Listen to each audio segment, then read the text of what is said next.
নবীজির জীবনের একটি খুবই সুন্দর ঘটনা আছে।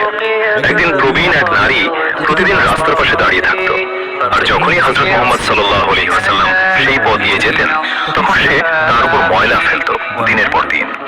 এমনটাই চলতে থাকলো। কিন্তু আশ্চর্যের বিষয় হলো, নবীজি কখনো রাগ করলেন না, কখনো খারাপ কথা বললেন না। একদিন নবীজি সেই পথ দিয়ে যাচ্ছেন, কিন্তু আজ কোনো ময়লা পড়ল না।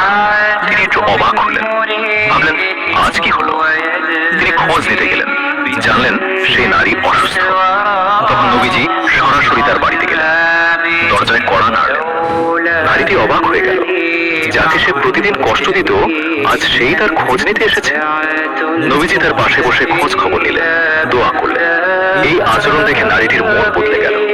সে বুঝতে পারল, এমন মানুষ কখনো খারাপ হতে পারে না। এই ঘটনা আমাদের শেখায়, মানুষের সাথে খারাপ ব্যবহার না করে ভালো ব্যবহার করলে কঠিন হৃদয়ও নরম হয়ে যায়।